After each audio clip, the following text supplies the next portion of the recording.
मौत जिस दिन आ गई दुनिया की दौलत क्या हुई, रूह तन से उड़ गई मुर्दा की हालत क्या हुई। कैसे कैसे ताजदार बादशाह चल बसे, और खजीना बालखाना शान शौकत क्या हुई, ओ खजीना बालखाना शान शौकत क्या हुई। कैसी कैसी खूबसूरत रानिया शहजादिया, तन बदन सब गिलगियाब शिक्ल सूरत क्या हुई। মৃত্যু যখন এসে যাবে কেউ থাকতে পারবে না। মৌত জিস দিন আ গই দুনিয়া কি দৌলত क्या हुई, দুনিয়ার দৌলত কোনো কাজে আসবে না। রূহ তন সে উড় গই মুর্দা কি হালত क्या हुई, রূহটা যখন শরীর থেকে আলাদা হয়ে যাবে মুর্দার কি অবস্থা হবে চিন্তা করার বিষয়। আমি যেখানেই থাকি না কেন সেখানে মৃত্যু চলে যাবে, ঠিক কিনা? সম্মানিত হাজরিন, সূরাতুল বাকারার তাফসীর চলছে 242 নম্বর আয়াত, 23 নম্বর আয়াত, 123 নম্বর আয়াত তেলাওয়াত করা হয়েছে। শব্দটা স্পষ্ট বোঝা যাচ্ছে না। আল্লাহ পাক রব্বুল আলামিন তৌফিক দান করলে আয়াতের আলোকে কিছু আলোচনা পেশ করার চেষ্টা করব ইনশাআল্লাহ। ওয়া মা তাওফীকি ইল্লা বিল্লাহ। সম্মানিত হাজরিন, আল্লাহ পাক রব্বুল আলামিন এই আয়াতের মধ্যে বনী ইসরাইলের জামানার একটি ঘটনার আলোচনা করেছেন। এর পরবর্তী আয়াতে জিহাদের বিধান সম্পর্কে আলোচনা করেছেন, জিহাদের নির্দেশ করেছেন। তাফসীরের কিতাবের মধ্যে আসছে জিহাদের পূর্বে আল্লাহ পাক রব্বুল আলামিন পূর্বের এই আয়াতের আলোচনা করা বনী ইসরাইলের কওমের এক জাতি, তারা মৃত্যুর ভয়ে পলায়ন করেছিল নিজের মহল্লা থেকে। এই বিষয়টা আলোচনা করার অর্থ হচ্ছে যে অনেকে মনে করে জিহাদে অবতীর্ণ হওয়া, আল্লাহর রাস্তায় জিহাদ করা এটা মৃত্যুর কারণ।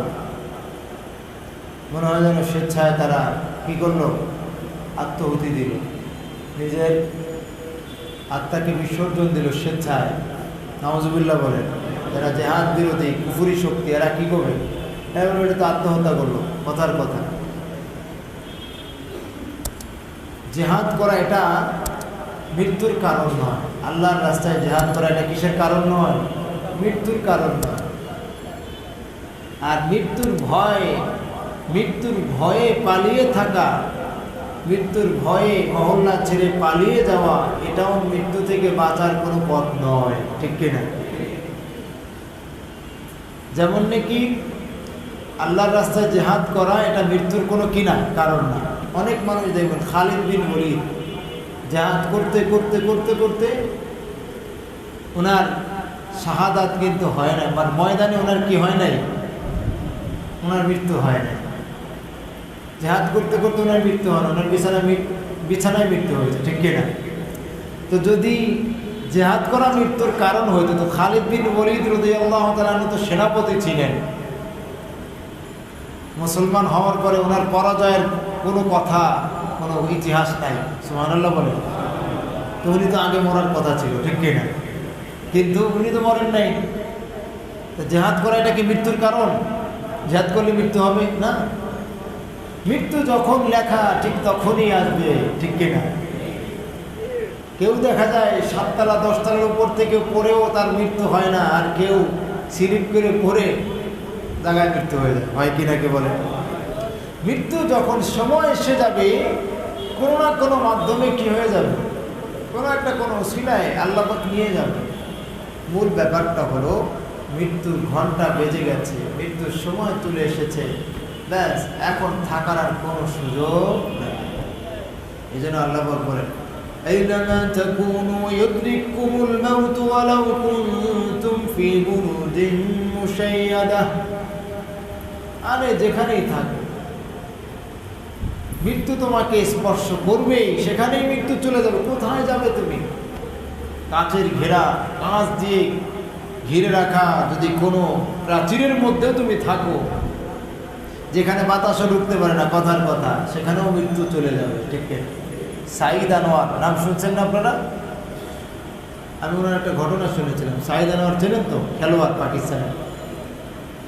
ওনার মেয়ে, ওনার এই পরিবর্তনের একটা অন্যতম কারণ হচ্ছে ওনার মেয়ের মৃত্যু, যেটা শুনেছি, আল্লাহ পাকে ভালো জানে। উনি তো এখন দাঁড়িয়ে রাখা, নামাজ পড়ে, ঠিক না? হ্যাঁ।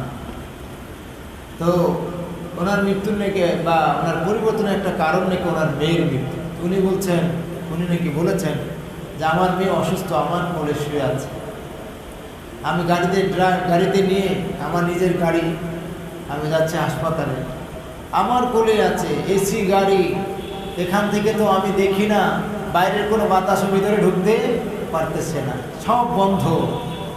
মৃত্যু কিভাবে ঢুকলো এর ভিতরে? আমার হাতে আমার সন্তানের মৃত্যু হয়ে গেল, আমার কন্যার মৃত্যু হলো, কিভাবে আসলো? আমি যেখানেই থাকি না কেন সেখানে মৃত্যু চলে যাবে, ঠিক কিনা? অনেকে দেখেন না, করোনার সময় বাঁচার জন্য কত কত চেষ্টা সাধনা করছে, একটা জীবাণু শরীরে না লাগে, একটা ময়লা না লাগে, কত চেষ্টা সাধনা করেও বাঁচতে পারে না, মৃত্যু হয়ে গেছে, ঠিক কিনা? আবার অনেকে দেখা গেছে ময়লার ডাস্টবিনে সারাদিন ময়লা আবর্জনা নাড়াচাড়া করেও কিচ্ছু হয় না, ঠিক না? আবার করোনার রোগীদেরকে যারা ইন্তেকাল করেছে, যারা মারা গিয়েছে, তাদের দাফন কাফন করেছে হুজুররা বা যারা করেছেন, তাদেরও কিচ্ছু হয় নাই। এই যে আমাদের বাসার পাশে এক দোকানদার ভাই, উনি বলছেন হুজুর ওই সময় আমরা করোনা রোগীদের ট্রিটমেন্ট করছি, কত হাতে ধরেছে, কই সে তো এখন দিব্যি দোকানদারি করতেছে। মৃত্যু যখন আসবে তখন কেউ ঠেকাতে পারবে না, ঠিক কিনা? এই জন্য জেহাদে অবতীর্ণ হওয়া, আল্লাহর রাস্তায় জেহাদ করা, এটা মৃত্যুর কারণ নয়। আর মৃত্যুর ভয়ে পালিয়ে থেকেও কেউ মৃত্যুর হাত থেকে বাঁচতে পারে নাই, পারবেও না। আল্লাহ পাক এটা বুঝাচ্ছেন যে আমার রাস্তায় জেহাদ করলেই মৃত্যু হবে, এটা বুঝো না। মৃত্যুর থেকে তুমি জেহাদে যাবা না, আল্লাহর রাস্তায় শাহাদাতের তামান্না তোমার নাই, মৃত্যুর ভয়ে জেহাদে যাবা না, তুমি তো মৃত্যুর থেকে বাঁচতে পারবা না। মৃত্যু যেখানেই থাকো সেখানে উপস্থিত হবে। এই জন্য মোমেন কখনো মৃত্যুর ভয়ে পিছনে হটে না। মোমেনের এটা আদর্শ হতে পারে না, কারণ সে জানে মৃত্যু যখন আসার কাল। এজন্য তবে মৃত্যুর চিন্তা যে যত বেশি করে, তার জন্য আমল করা তত বেশি সহজ হয়ে যায়। নেক আমল করা তার জন্য কি হয়ে যায় বলেন? সহজ হয়ে যায়। এই জন্য বলা হচ্ছে মৃত্যুর চিন্তা বেশি করো। মৃত্যুর চিন্তা যে ব্যক্তি করে সে ব্যক্তি গুনাহ করতে পারে না। সুবহানাল্লাহ বলেন। যাই হোক, আমরা একটু ঘটনায় আসি। আল্লাহ পাক রব্বুল আলামিন বলেছেন, আলাম তারা ইলাল্লাযীনা খারাজু মিন দিয়ারিহিম ওয়া হুম উলুফুন হাদারাল মাউত ফাকালা লাহুমুল্লাহু মুতু থুম্মা আহইয়াহুম ইন্নাল্লাহা লাযু ফাদলিন আলান নাসি ওয়ালাকিন্না আকতারান নাসি লা ইয়াশকুরুন। আপনি কি দেখেন না ওই সমস্ত ব্যক্তিদের দিকে, খারাজু মিন দিয়ারিহিম ওয়া হুম উলুফুন হাদারাল মাউত, যারা তাদের মহল্লা থেকে, তাদের এলাকা থেকে, তাদের দেশ থেকে ভেগে গিয়েছিল, বের হয়ে গিয়েছিল। হুম উলুফুন, তারা হাজার হাজার ছিল। তাফসীরের কিতাবের মধ্যে আসছে বিভিন্ন সংখ্যা বর্ণিত হয়েছে। একটা রিওয়ায়াত অনুযায়ী তাদের সংখ্যা ছিল 10,000। কত? বনী ইসরাঈলের কওম 10,000 তাদের সংখ্যা ছিল। হাদারুল মাউত, মৃত্যুর ভয়ে তারা তাদের শহর ছেড়ে, তাদের এলাকা ছেড়ে পালিয়ে গেল। প্লেগ রোগ মহামারী দেখা দিয়েছিল, এর থেকে বাঁচার জন্য 10,000 মানুষ ভেগে চলে গেছে, যাতে করে মৃত্যুর হাত থেকে বাঁচতে পারে। ফাকাল লাহুমুল্লাহু মুতু, আল্লাহ পাক বললেন তোমরা মরে যাও। আল্লাহ পাক কি বললেন? 10,000 মানুষ একসাথে পলায়ন করেছে, আর আল্লাহ পাক বলেন আরে মৃত্যুর হাত থেকে বাঁচতে পারবি না। আমি জগৎবাসীকে একটা মেসেজ দিতে চাই। এই ঘটনার দ্বারা আল্লাহ পাক কিয়ামত পর্যন্ত আনেওয়ালা সমস্ত মানুষকে একটা মেসেজ দিয়েছেন যে তোমরা শত চেষ্টা করে, হাজার চেষ্টা করেও মৃত্যুর হাত থেকে বাঁচতে পারবে না। মৃত্যুর হাত থেকে তুমি কোথায় ভাগবা? ইহুদিরা বলতো আমরা আল্লাহর বন্ধু। কি বলতো ইহুদিরা? আল্লাহর বন্ধু। আল্লাহ বললেন, কুল ইয়া আইয়ুহাল্লাযীনা হাদু ইন যা'আমতুম আন্নাকুম আউলিয়াউ লিল্লাহি মিন দুনিন নাস ফাতামান্নাউল মাউতা ইন কুনতুম সাদিকিন। আরে ইহুদি, তোমরা যদি মনে করো তোমরা আমি আল্লাহর বন্ধু, তাহলে মৃত্যুর আকাঙ্ক্ষা করো তো পারলে।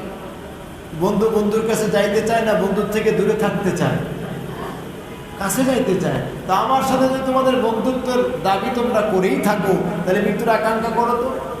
আল্লাহ বলে না, কোশ্চেন গেলেও করবে না। ওয়ালা ইয়াতামান্নাউনাহু আবাদাম বিমা কদ্দামাত আইদিহিম। তারা যে কাজকর্ম করে, যে গুনাহের কাজ করে, এই গুনাহের কারণে তারা মৃত্যুর আকাঙ্ক্ষা কখনোই করতে পারবে না, কারণ তারা জানে মরণ হলেই আযাব আছে, শাস্তি আছে। আল্লাহ বলেন, কুল ইন্নাল মাউতাল্লাযী তাফিররুনা মিনহু ফাইন্নাহু মুলাকীকুম। আল্লাহ বলেন, নবী আপনি বলে দেন, আরে মৃত্যুর থেকে তোমরা যে মৃত্যুর থেকে পলায়ন করো, বাঁচতে পারবে না। ফাইন্নাহু মুলাকীকুম, এই মৃত্যু তোমাদের সাথে সাক্ষাৎ করবে, যেখানেই যাও সেখানেই সাক্ষাৎ করবে। আল্লাহ পাক রব্বুল আলামিন এই ঘটনার মাধ্যমে গোটা বিশ্বকে মেসেজ দিয়ে দিলেন, মৃত্যুর হাত থেকে কেউ বাঁচতে পারবে না। লিকুল্লি উম্মাতিন আজাল, ইযা জাআ আজালুহুম ফালা ইস্তাখিরুনা সাআতান ওয়া লা ইস্তাকদিমুন। যখন নাকি মৃত্যুর সময় চলে আসবে, এক মুহূর্ত কম বেশি করা হবে না, একটা সেকেন্ড কম বেশি করা হবে না, কেউ বাঁচতে পারবে না, রাজা বাচ্চা কেউ থাকতে পারবে না। সুতরাং মৃত্যুর ভয়ে পালায়ন করে বাঁচতে পারবা না। আল্লাহকে ভয় করো। কাকে ভয় করতে হয় বলেন? আল্লাহকে ভয় করতে হয়। ভয় করব আল্লাহকে, মৃত্যুর চিন্তা করব আল্লাহর ভয় বৃদ্ধি করার জন্য, আমল বাড়িয়ে দেওয়ার জন্য। মৃত্যুর চিন্তা যখন আসবে মানুষের, তখন অটোমেটিকলি আল্লাহর ভয় বাড়তে থাকে। আল্লাহর ভয় কী হতে থাকে? বাড়তে থাকে। আজকে আমরা নামাজ থেকে দূরে কেন? আমরা মসজিদ থেকে দূরে কেন? কোরআন থেকে দূরে কেন? আজকে আমরা পাপাচারের মধ্যে লিপ্ত কেন? এর কারণ হচ্ছে মৃত্যুর ভয় আমাদের আছে, কিন্তু যেভাবে থাকা দরকার ওইভাবে নাই। ঠিক কিনা? আজকে জানাজা পড়ি, কত জানাজা পড়ি, কিন্তু ওই সময় একটু নিজের মধ্যে কেউ অনুশোচনা কয়জনের আসে, হ্যাঁ একদিন তো আমারও জানাজা হবে, একদিন তো আমারও জানাজা হবে। কয়জনের এই অনুভূতিটা আসে বলেন? কত লাশ দেখি, কত মুর্দা দেখি, অনুভূতি আসে না। এই জন্য নিয়ম হলো, আল্লাহ ওয়ালারা অনেক জিনিস দেখতে দেখতে এটা আমাদের হয়ে যায়, এটা গুরুত্ব থাকে না। দেখতে দেখতে অভ্যাস হয়ে যায়, এটা গুরুত্ব থাকে না। এই জন্য নিয়ম হলো একাকী বসে রাত্রিবেলায় যদি সুযোগ হয় ঘুমের আগে কিছু সময় মৃত্যুর চিন্তা করা। কিছু সময় কি করা? এটাকে বলে মৃত্যুর মুরাকাবা। এই মুরাকাবার দ্বারা ফায়দা হয়, মৃত্যুর মুরাকাবা করার দ্বারা আল্লাহর ভয় বৃদ্ধি পায়, আমলের জজবা তৈরি হয়, গুনাহ ছাড়া সহজ হয়ে যায়। সুবহানাল্লাহ বলেন।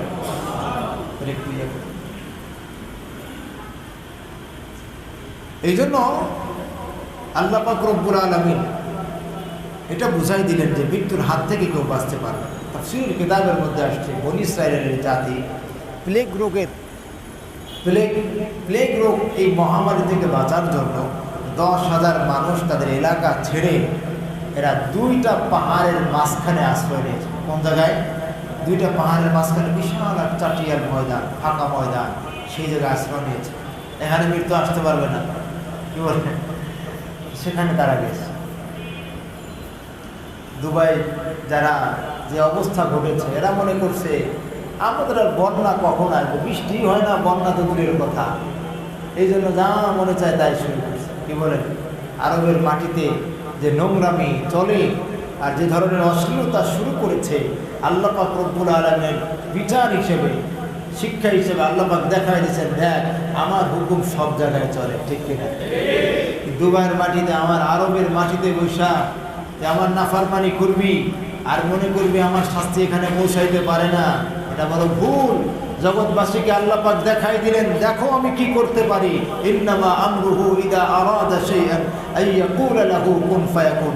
আল্লাহ পাক চাইলে এই বৃষ্টিটাকে দীর্ঘায়িত করে টোটাল দুবাইটাকে পানির নিচে আল্লাহ পাক দাফন করে দিতে পারতেন না? পারতেন, করলেন না। বুঝাই দিলেন যে শিক্ষা এখনো গ্রহণ কর, আমি আল্লাহর ক্ষমতা, আমি এই বৃষ্টিটাকে বাড়াই দিলে তোরা পালানোর জায়গা পেতি না, ঠিক কিনা? এখনো তো পালানোর সুযোগ দিয়েছি, কিন্তু আমি চাইলে পালানোর সুযোগ পাবি না। আমি তো তুফান দিয়েছি, কওমে নূহকে ধ্বংস করে দিয়েছি। শিক্ষা নেস নাই? এবার এই জগতে এই কালের যারা দুনিয়া ডুবে আছে এদেরকে দিয়ে তোদের শিক্ষা দিলাম। দেখ, টাকা পয়সার যত ধন ডুবেরা সব দুবাইতে বসবাস করে। এরা মনে করছে আমাদের কিছু হবে না, যা মনে চাই তাই করব। আমি মালিকের হুকুম সব জায়গায় চলে। আমি 1 বছরের বৃষ্টি একদিনে দিতে পারি, ঠিক কিনা? এরকম 2 বছরের বৃষ্টি 2 দিনে দিলে দুবাই শহর কোথায় পালাবে? পালানোর জায়গা নাই, ঠিক কিনা? শিক্ষা নিতে হবে। তারপর আমরা শিক্ষা নেই না। এই জন্য মৃত্যুর ভয়ে পালানোর দরকার নাই। মৃত্যুর ভয় নয়, আল্লাহর ভয়ে বন্দেগী বাড়াই দেই, তাহলে আল্লাহ পাক সমস্ত আপদ বিপদ বালা মুসিবত দূর করে দেবেন, ঠিক কিনা? যখন নাকি 10,000 মানুষ বনি ইসরায়েলের তারা 2 পাহাড়ের মাঝখানে একটা বড় ময়দানে সমবেত হলো, চিন্তা করলো আমাদের এখানে মৃত্যু হবে না, বেঁচে যাব মৃত্যুর হাত থেকে। আল্লাহ পাক রব্বুল আলামিন টোটাল বিশ্বকে কিয়ামত পর্যন্ত আনেওয়ালা সমস্ত বান্দাদেরকে মেসেজ দেওয়ার জন্য একটি ঘটনা ঘটিয়ে দেখাই দিলেন। আশ্চর্য একটি ঘটনা। আল্লাহ পাক রব্বুল আলামিন 2 জন ফেরেশতাকে পাঠিয়ে দিলেন। 2 জন ফেরেশতা 2 পাশ থেকে এমন বিকট চিৎকার, এমন জোরে আওয়াজ করলেন, চিৎকার মারলেন। এক চিৎকারের আওয়াজে সমস্ত বনি ইসরায়েলের সব লোকগুলি 10,000 মানুষ একসাথে মৃত্যুবরণ করলো। নাউযুবিল্লাহ। আল্লাহ পাক এখানে আল্লাহ পাক দেখাইলেন বাসবি করে, যাবি খুব, আমার হুকুমের বাইরে যাওয়ার তোদের ক্ষমতা নাই, ঠিক কিনা? এই জন্য আল্লাহ পাক রব্বুল আলামিন যখন হুকুম করলেন ফাকালা লাহুমুল্লাহু মুতু, ফেরেশতাদের আওয়াজে মরে নাই, বরঞ্চ আল্লাহর হুকুম হয়েছে, আল্লাহর হুকুমে মরেছে, ঠিক কিনা? আল্লাহ পাক বলেন ফাকালা লাহুমুল্লাহু মুতু, আমি আল্লাহ তাদেরকে বললাম মরে যাও। তারপরে তাদেরকে আল্লাহ পাক মৃত্যু দিয়ে দিলেন, সব মারা গেল। ফেরেশতাদের আওয়াজ ছিল একটা ওসিলা মাত্র, এক আওয়াজে সে আল্লাহ পাক এখনো আছেন না নাই? এই ফেরেশতা এখনো আছে না নাই? আওয়াজ এখনো দিতে পারে কি পারেন না? তাইলে সব মরে গেল। মরে যাওয়ার পরে ওইভাবেই পড়ে থাকলো, সব মরে গেল। এবার আশেপাশের যত মানুষগুলি তারা চিন্তা করলো এত মানুষ কিভাবে একসাথে দাফন কাফন করব। 10,000 মানুষ একসাথে মরে গেছে, কিভাবে দাফন কাফন করব? এটা বড় কঠিন হয়ে গেল। এই জন্য তাদেরকে একটি প্রাচীর দিয়ে ঘেরাও দিয়ে ওই জায়গাটাকে সব ওখানেই পড়ে থাকলো। 4 থেকে একটি প্রাচীর দিয়ে ঘেরাও করে দিল। আস্তে আস্তে ওখানে পড়ে, ওখানে পচে গলে সব শেষ হয়ে গেল। হাড্ডিগুলি সব আলাদা আলাদা চলচল করতেছে। এই অবস্থায় তারা মৃত্যু অবস্থায় পড়ে থাকলো। আল্লাহ পাক রব্বুল আলামিন এখানে আরেকটি ঘটনা দেখাই দিলেন, সেটা এখন বলবো না, ইনশাআল্লাহ সামনে বলবো। আল্লাহ পাক আবার এদেরকে জীবিত করার ঘটনা দেখান। সুবহানাল্লাহ। এই মারা গেল আল্লাহর হুকুমে, হাড্ডি হয়ে গেছে। কি হয়ে গেছে? হাড্ডি হয়ে গেছে, মানে সব খতম, মাটির সাথে মিশে গেছে, হাড্ডিগুলি আছে খালি দেখা যায়। এই অবস্থায় আল্লাহ পাক আবার আদেশ করলেন, আবার জীবিত হয়ে গেছে। সুবহানাল্লাহ। আল্লাহ পাক এটা বোঝাচ্ছেন, দেখো তোমরা যে বিশ্বাস করো না, আইদা মিতনা ওয়া কুননা তুরাবান ওয়া ইযামান আইন্না লামাবউসুন, যে আমরা মৃত্যুর পরে হাড্ডি হয়ে যাবে, আমাদের সব মাটির সাথে মিশে যাবে, এইগুলি আবার উঠানো হবে, আবার পুনর্জীবিত বিশ্বাস করতো না কাফেররা। আল্লাহ পাক এটা দিয়ে বুঝাই দিলেন, এটা দিয়ে বুঝাই দিলে, আয়াত দিয়ে, ঘটনা দিয়ে বুঝাই দিলেন আমি সব পারি, ঠিক কিনা? প্রথমবার সৃষ্টি করা এর তুলনায় দ্বিতীয়বার সৃষ্টি করা, পুনর্জীবিত করা এটা সহজ, ঠিক কিনা? প্রথমে একটা জিনিস আবিষ্কার করা, প্রথমে যে মোবাইলটা আবিষ্কার করেছিল, প্রথমে এটা কঠিন না সহজ ছিল? কঠিন ছিল। এরপরে যে মোবাইল, প্রথমে যত একটা পুরা পুতার মতো মোবাইল, এক একটা মোবাইল পুতার মতো, ওটা দিয়ে মনে হয় মরিচ বাটা যেত, ঠিক না? বড় বড় মোবাইল ছিল। এখন হইতে হইতে এখন কি হয়েছে, ট্যাবলেটের মতো মোবাইল হয়েছে, ঠিক না? আর পুতা থেকে ট্যাবলেটের পর্যায়ে চলে আসছে। এখন আর ঘড়ির মধ্যে মোবাইল চলে, কত কিছু। কিন্তু প্রথম যে আবিষ্কারটা করেছিল সে তো সহজ ছিল না, তার জন্য এটা কঠিন ছিল। এরপরে যারা আবিষ্কার করছে এটা তো সহজ, দেখা দেখি ওইটাকে মডিফাই করছে বিভিন্ন, ঠিক না? ওইটার উপরে গবেষণা চালে সহজ হয়ে গেছে। তা আল্লাহ পাক রব্বুল আলামিন প্রথমে সৃষ্টি করলেন কোনো নমুনা ছাড়া। কোটি কোটি মানুষকে আল্লাহ পাক সৃষ্টি করলেন, একজনের চেহারার সাথে আর একজনের চেহারার মিল নাই, কণ্ঠের সাথে কণ্ঠের মিল নাই। আল্লাহু আকবার। তো সেই আল্লাহ পাকের জন্য আবার পুনর্জীবিত করা এটা কি কঠিন? قل يحييها الذي أنشاها أول مرة وهو بكل خلق عليم। আরে আল্লাহ পাকের কাছে এগুলি কোনো কিছুই কঠিন না। أوليس الذي خلق السماوات والأرض بقادر على أن يخلق مثلهم بلى وهو الخلاق العظيم بلى هو الخلاق العليم। আল্লাহ পাক রব্বুল আলামিন এই এত বড় আসমানকে সৃষ্টি করেছে। মানুষ সৃষ্টি করার চাইতে আসমান সৃষ্টি করা এটা কঠিন বিষয়। সুতরাং এগুলি যেহেতু আল্লাহ পাকের কাছে কোনো কিছুই কঠিন না, আসমান জমিন কোনো কিছু সৃষ্টি করা কঠিন না। আল্লাহ পাক বলেন আমি আল্লাহ তো খালি কুন বলি, কুন। ইন্নামা আমরুহু ইযা আরাদা শাইআন আন ইয়াকুলা লাহু কুন ফায়াকুন। এজন্য আল্লাহ পাক রব্বুল আলামিন বলেন দেখো, মৃত্যুর ভয়ে পালন করার চাইতে তোমরা মৃত্যু পরবর্তী জিন্দেগির জন্য আমল করো। আমি আল্লাহর ভয়ে আমল করো, মৃত্যু থেকে পালন করে বাঁচতে পারবে না। সুতরাং আমাকে ভয় করো, মৃত্যুকে আমি যখন মৃত্যু চলে আসবে তুমি খুশি মনে আমার কাছে চলে আসো, এটাই আল্লাহ পাক চান, ঠিক কিনা? এজন্য পৃথিবীর রাজা বাচ্চা কেউ বাঁচতে পারে নাই, আমিও বাঁচতে পারব না। সুতরাং বেশির থেকে বেশি মৃত্যুর চিন্তা করা। মৃত্যুর চিন্তা করলে দিল নরম থাকে, আর নরম দিলে আল্লাহর স্মরণ বেশি করা হয়, আল্লাহর স্মরণ বেশি করা যায় এবং বেশি বেশি নেক আমল করা সহজ হয়। এই জন্য কোন কবি বলেন, মৌত জিস দিন আ গই দুনিয়া কি দৌলত ক্যা হুই, রূহ তন সে উড় গই মুর্দা কি হালত ক্যা হুই। মৌত জিস দিন आ गई दुनिया की दौलत क्या हुई, रूह तन से उड़ गई मुर्दा की हालत क्या हुई।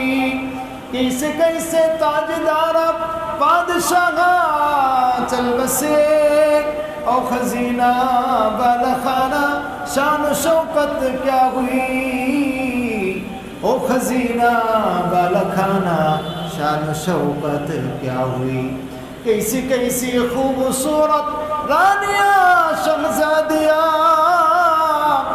तन बदन सब गिलगियाब शिक्ल सूरत क्या हुई। মৃত্যু যখন এসে যাবে কেউ থাকতে পারবে না। মৌত জিস দিন আ গই দুনিয়া কি দৌলত ক্যা হুই, দুনিয়ার দৌলত কোনো কাজে আসবে না। রূহ তন সে উড় গই মুর্দা কি হালত ক্যা হুই, রূহটা যখন শরীর থেকে আলাদা হয়ে যাবে মুর্দার কি অবস্থা হবে এটা চিন্তা করার বিষয়। कैसे कैसे ताजदार बादशाह चल बसे, আরে কত রাজা বাদশা সব দুনিয়া থেকে বিদায় নিয়ে গেছে। সুতরাং তুমি ক্ষমতার অপব্যবহার করো না, খবরদার জুলুম করে কাউকে মেরে ফেলো না, জুলুম করে অন্যায় করে কাউকে আঘাত করো না। ফরিদপুরের ঘটনা সবাই জানে, দুইটা মুসলিম সন্তানকে মিথ্যা অপবাদ দিয়ে তহমাত দিয়ে পিটায় শহীদ করে দেওয়া হয়েছে। শুনছেন না আপনারা? এই ঘটনা অনেক মিডিয়া ভুল প্রকাশ করেছে, এদের উপরে দায় চাপাই দিচ্ছে। অথচ মন্দিরে আগুন লাগছে, মন্দিরে আগুন লাগছে, এই মন্দিরে আগুন নিবানোর জন্য এই মুসলমানের সন্তানরাও গেছে। এরা ওখানে কাজ করার জন্য, দিনমজুর হিসেবে কাজ করার জন্য, মিস্ত্রির কাজ করতে হয়তো, রাজমিস্ত্রির কাজ ছিল হয়তো। তো পাশে যেহেতু মন্দিরে আগুন লাগছে এরাও বসে ওইটা নিভাইতে গেছে। কিন্তু অন্য একটা আক্রোশের কারণে তাদেরকে মিথ্যা অপবাদ দিয়ে এটার সাথে জড়াই দিয়া এদেরকে পিটা শহীদ করে গেছে। নাউজুবিল্লাহ। এই যে মিথ্যার আশ্রয় নিয়ে কৌশলে সুকৌশলে এই দুইটা বাচ্চাকে ছেলেদেরকে শহীদ করে দেওয়া হলো। কেউ না বুঝলে বুঝছেন কে? কেউ না দেখলে দেখছেন কে? আল্লাহ পাক সবই জানেন। মানব জমিনে নাকি এর সুন্দর একটা রিপোর্ট পেশ করেছে মানব জমিন। অনেক মিডিয়ায় ভালো করে সঠিক প্রচার করে নাই, সঠিক প্রচার করে এদের উপরে দায় চাপাইতেছে, এরা নাকি আগুন দিছে, আগুন দিতে ধরা খাইছে। এটা কোনো কথা? মানব জমিনে নাকি সুন্দর রিপোর্ট করছে। মূলত ঘটনা অন্যদিকে, অন্য এক চাঁদাবাজ, ওই চাঁদাবাজ নাকি চাঁদার দাবি করছিল, এরা চাঁদা দেয় নাই। পরবর্তীতে কৌশলে সুকৌশলে হয়তো এরাই মন্দিরে কাউকে দিয়ে আগুন দেওয়া সিস্টেম করে এদেরকে এর মধ্যে ফেলা, এদেরকে মায়েরা শহীদ করে দিছে। তো আল্লাহ পাক তো সব কিছু দেখছেন। তুমি আজকে আঘাত করলে, একজনকে শহীদ করে দিলা, তোমার কি মরণ হবে না? মনে রাখতে হবে, তুমি আজকে যার উপরে যেমন অন্যায় করবে, কারোর উপরে জুলুম করবে, তুমিও এরকম শিকার হবে, কোনো সন্দেহ নাই। আমরা সচক্ষে দেখেছি, শুনেছি, চাক্ষুষ দেখেছি। যারা মানুষকে অপমান করে, লাঞ্ছিত করে, তারা লাঞ্ছিত হয়, কোনো সন্দেহ নাই।